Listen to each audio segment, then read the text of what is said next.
ተርባ ማርያም ለየት የሚያደርገው ምንድን ነው? ተርባ ማርያም ለየት የሚያደርጋን ነገር የመጀመሪያ 12ቱ ነገድ እስራኤል የመጡት እንበረምና ዘርያስ ሊቀ ካህናቶቹ 1200 ሰው ወደዚህ ነው የመጣው። ታቦተ ጽዮንን ይዘው ሲመጡ እዚህ ቦታ ላይ የመጀመሪያው የአባቴ ዳዊት ቦታ ብለው ገሊላ ጽዮን አሏት የመጀመሪያው። ሁለተኛ ተርባበ ማርያም አሏት እና አብርሃ አጽብሃ ናቸው ተርባ ማርያም ያዞሩት እንጂ ተርባበ ጽዮን ገሊላ ጽዮን የመጀመሪያ ሲሆን ገሊላ ጽዮን ተድባበ ጽዮን በአብርሃ በአጽፋ ጊዜ ተድባበ ማርያም አሏት።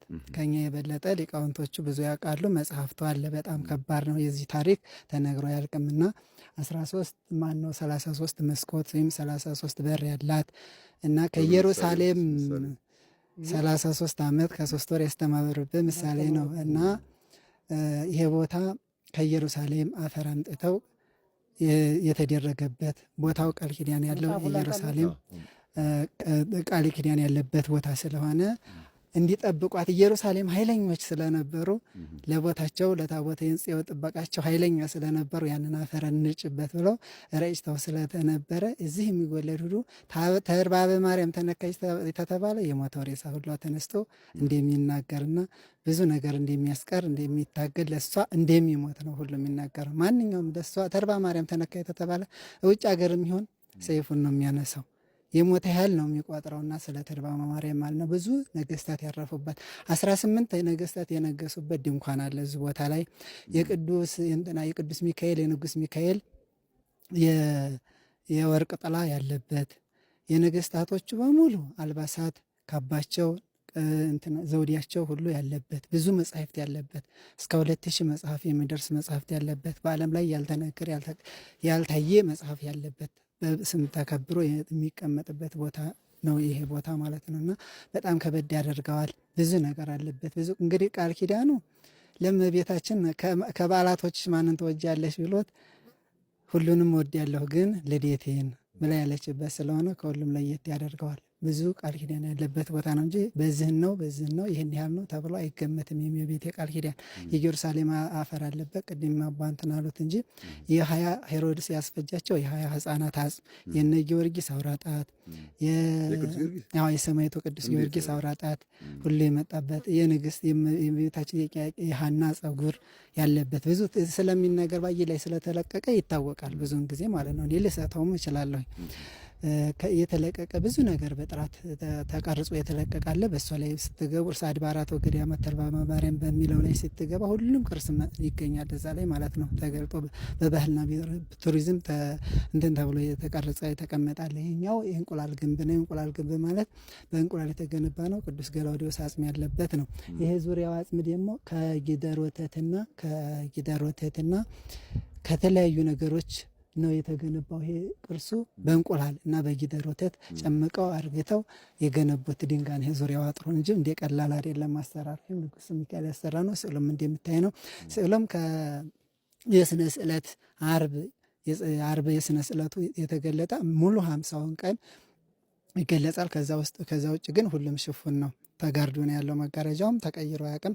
የተቻለው ያንን መቀየር ይቻላል። በተለይ ደግሞ ሙዚየሙ ተሰርቶ ነበረ። ይሄ ሙዚየሙ ተሰራው በቡለኬት ነው። በቡለኬት ስለሆነ ያን ቅርስ ማስገባት አንችልም።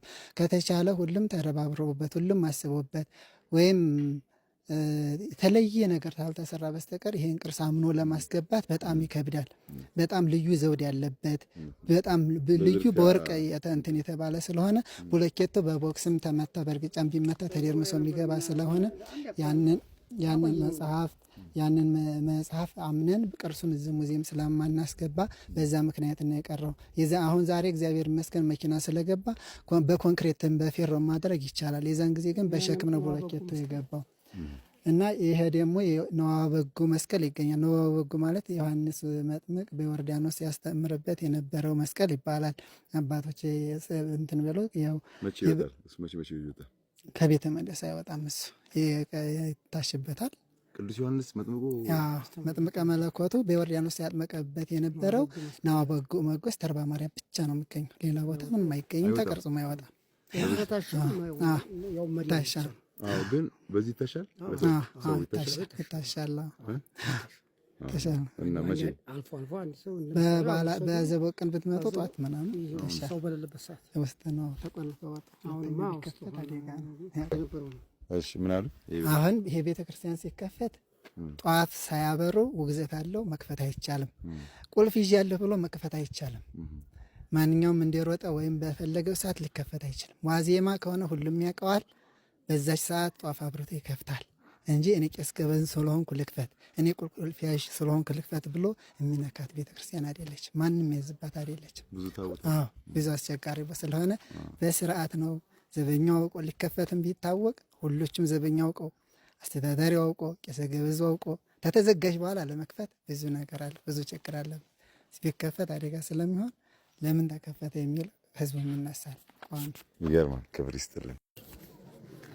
አሁን በቅድሚያ ያው የዝቹ የቤተ ክርስቲያኒቱ የቅርሳ ቅርስ ጠባቂ መጋቢ አባ ሙጬ አያሌው እባላለሁኝ። ከዚህ ቀጥሎ ይቺ ተድባ ማርያም የምታዩት ያው ቀደም ባለው ሰዓት ከልደተ ክርስቶስ በፊት እስከ ልደተ ክርስቶስ በፊት 82 ዓመተ ምህረት አላት። እንደገና ቀደም ባለው ሰዓት በዘመነ ኦሪት ሲሰዋባት ነበረ። ከዛ በመቀጠል ይቹ ተድባ ማርያም ቀደም ባለው ሰዓት ስሟ ማን ነበር? አክሱም ጽዮን ነበር የሚባል። ከአክሱም ጽዮን ቀጥላ ቅድስት ይቺ ተድባበ ጽዮን የምትባለው ሁለተኛይቱ ተድባ ማርያም ናት። ይምጡም ታውት እና ይቺ ተድባ ማርያም ቀደም ባለው ሰዓት ያው በዘመነ ኦሪት ስርዓት ስጋ ወደ መስዋዕት ኦሪት ተሰውቶባታል። ከዛ በመቀጠል ተድባ ማርያም የምትባለው አክሱም ጽዮን የሚባል ስም ነበራት። ከዚህ በመቀጠል ከዛ ወዲህ ከአክሱም ጽዮን ቀጥላ አራቱ ባለመናብርት የሚባሉት አንዲቱ ተድባ ማርያም ስትሆን ይቺ ተድባ ማርያም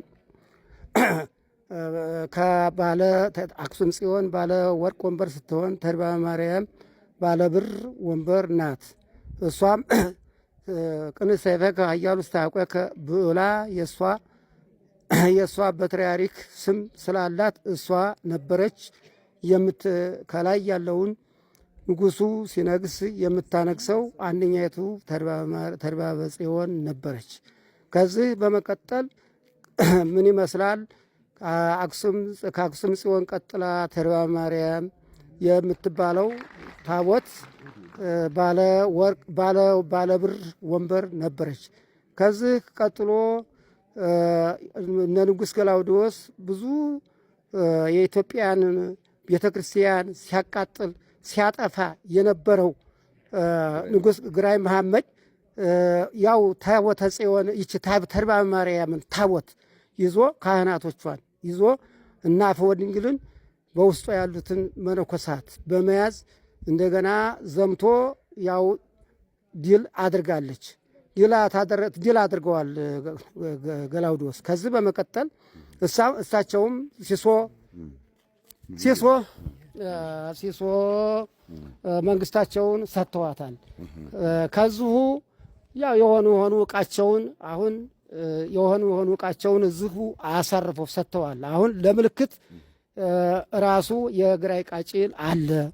ከዚህ በመቀጠል እንደገና 9 ወርቃማ ስዕሎች ከውጭ የመጡ አሏት።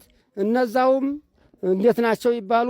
አንደኛይቱ ሉቃስ የጻፋት ሰላም ለስልኪ ተሳላ ባዕዱ ሉቃስ ጠቢጥ መንገላ ናዱ ማፈተቀቡ የተባለው አንደኛይቱ ስዕል ያው እዚሁ ትገኛለች። 9 ወርቃማ በዚሁ ይገኛሉ።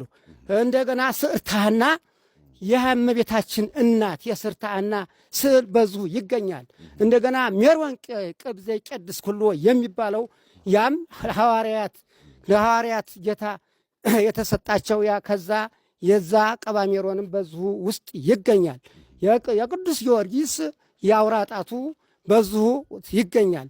እንደገና ሕፃናቱ ታስፈጁት ተፈጁት ሕፃናቶች ከነዛ የአምስቱ ሕፃናት በዚሁ ቤተ መቅደስ ይገኛል። ከዚህ በመቀጠል ባጭሩ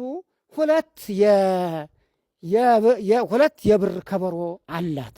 ግን በየጊዜው የሚነሱት ነገስታት ሁሉ ብዙ አድራጎት እያደረጉላት በዙ በዕቃ ቤቷ ውስጥ ብዙ የቅርስ ጓዞች ይገኙባታል እና አሁንም ቢሆን ከዓመት እስከ ዓመት ትቀደሳለች። እንደገና ካህናቶቿ መርጌቶቿ በዚሁ ተምረው በዚሁ የድጓ መምህር፣ የአቋቋም መምህር፣ የቅኔ መምህር በርካታ አሉ። ዛሬም ነገም ምንጊዜም ስትቀደስ ስትወደስ ትገኛለች። ምንጊዜም ደፈንም የለባትም። የሚቆድሷትም መነኮሳት ናቸው። እንደገና ደግሞ ከ16 እስከ 20 ዓመት ድረስ ያሉ ሕፃናት ናቸው። ያው በአንዳንድ ቀን ሲቀደስ 7 እየሆኑ ነው እድሜያቸው ከ16 እስከ 20 ድረስ። ከዛ በላይ የሆነ አይቻልም። ይተልቃሉ ተብሎ ነው። የተቀሩት በመነኮሳት ስለምትቀደስ ነው። በመነኮሳት ነው። ከዚህ በመቀጠል እንደገና በሀገራችን ዝናብ ሲቀርብን ዝናቡን አንጭልም ብለን ምህላ ስናደርግ ዝናቡን አንጭልም ብን ስንል ያንን ዝናቡን ታመጣልናለች። ዝናቡ ሲበረክት ዝናቡን መልሽልን ስንለብላት ዝናቡን ትመልስልናለች እና ቃል ኪዳኗ ከፍ ያለ ነው። ያው ለደሞ እሷም ዘንድ ደርሶ ለሳማትም ለደረሰባትም 15 ትውልድ ድረስ ቃል ኪዳን ሰጥቷታል እና ከፍ ያለች ናት።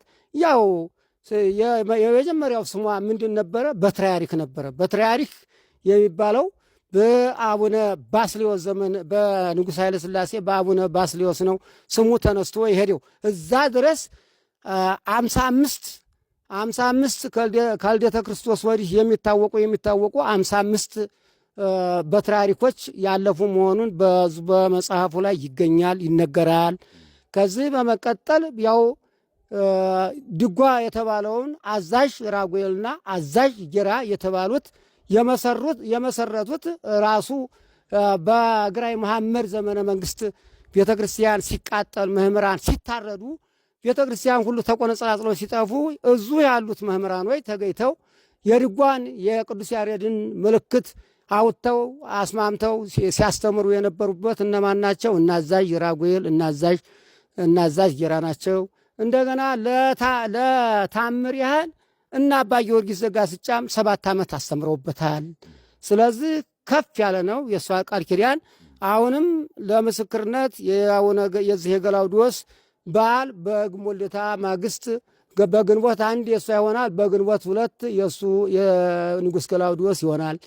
እንደገና አጽሙም በዚሁ ይገኛል በዕቃ ቤታችን እላለሁኝ። ቃለ ሕይወት ያሰማልን።